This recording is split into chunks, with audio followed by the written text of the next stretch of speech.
guys! Welcome to my very first vlog. So bear with me because I'm completely unexperienced when it comes to vlogging, and I'm sure I'll get better as I vlog along. I know, I was corny, whatever. Today I wanted to talk to you for my WIP Wednesday post about outlining and writing for the first draft. I get a lot of questions of how I wrote Netherbound and Nether Soul so quickly. It wasn't actually that quick. It was actually lots of planning, crazy obsessive planning, and the story had been in my head for a while before I actually started writing it. But enough of that. How I do things now is completely different. I outline the first 5 chapters and I go from there. You're probably thinking, wow, you can't know much about your story with just 5 chapters. That is very true. I know a lot about my story, but with the first 2 books that I published, and I did these extensive outlines, and I outlined the whole book chapter for chapter, crazy outline. I spent a lot of time on them. And then as I was writing the books, I'd get about halfway through and realize, wow, the story's changing. It develops a mind of its own. It can get a little out of control. You have to reel it in sometimes. But at the same time, it still changes. And so I look back and realized, wow, I wasted a lot of unnecessary time on outlining when I could have been doing other things with the book. A lot of time wasted. So with this YA contemporary that I'm working on, I know I'm taking a break from my Nether stories. Don't trust me. I'll get there. I start the 3rd book next month. 3 months behind schedule, but starting it nonetheless. So my YA contemporary that I'm working on, I decided what I was going to do was just draft, outline the first 5 chapters. And it looks something like this. This is the clean version that I printed out just for you guys before I write all over it. And I just have, you know, the different chapters outlined. And it looks like a lot. I know, myself included, several of years ago I would see like an author post something like this and I'd be like, wow, there's so much stuff in her chapters and I can only think of like 3 things. That's fine. You don't have to get this detailed. Some of this detail is like nonsense stuff that I probably won't even put in the book. It's like a mental note to just say, okay, check, that happened. But let's make sure that the reader knows that that happened somehow. So you can see it's like grace meets thorn. That's a big thing, but I put it in there. Like, obviously it's going to happen, but I still put it in there. So, a lot of this stuff, I mean, don't be intimidated, please, because my first outlines were crazy detail outlined, but some of the chapters only had 2 or 3 bullets because you can only think so far ahead, unless you're J.K. Rowling, and nobody is J.K. Rowling. God bless that woman for all her detailed notes and pages and pages. Woman's crazy. Love her though. So this is what it looks like when it starts, and it's the first 5 chapters. And then when I actually start writing the book and working on the first 5 chapters, I go through and I kind of just cross off what I've written. That kind of helps me just stay focused throughout the day, and I don't like trail off and start getting all sidetracked with things that don't even need to be in the story. And as you can see, so the first chapter was actually supposed to be from here to here, and I realized as I was writing that here to here was enough information for the first chapter. You don't want to overwhelm your readers. So then I had to write in chapter 2, and then I had to move all the other chapters down. So initially I ended up with 5 chapters on the computer, 6 chapters outlined once I started actually writing the book. And that helps because I feel like after the 5th or 6th chapter, you have a good idea of where the story's going, you have a very good idea of the plot, you have a very good idea if the plot's solid or not, and you know what can change and what needs to still be worked on, what still needs to happen. And you have room for growth, and that's the big thing. You have room for growth. I never felt like I really had that with my other books because I wanted so badly to stick to the outline. And sometimes it's out of our control. Like I said, the story, it becomes its own entity. It just happens, guys. Go with it. Let the story take you on this journey. That's the best part about being the writer.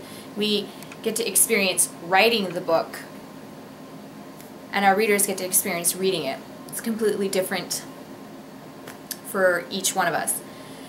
And then after I outline the first 5 chapters, I spent a whole day on character bios. This is Thorn, and this is his character bio. And it doesn't look that in-depth, but to me it's more in-depth than I've ever done with any of my other characters before. And I wished I would have done that with Ava and Devin, with Netherbound and Nethersoul. I got better as I went along, but it is a learning process. And the one thing that I learned was I spent way too much time outlining and not enough time actually writing the story. So, less time outlining, more time writing, better character profiles. I know all of my characters from backwards and forwards. I know everything about them. I know their family history, their whole name, their age, their date of birth, their sign, for God's, I mean, who needs to know that? But for some reason I thought that was important. Their birth order, how many kids or how many in their family, how many siblings do they have? Are they the oldest? Are they the youngest? Are they a middle child? What is their type? Thorn here, in this book, tries his hardest to be a womanizer. And he is, a little bit.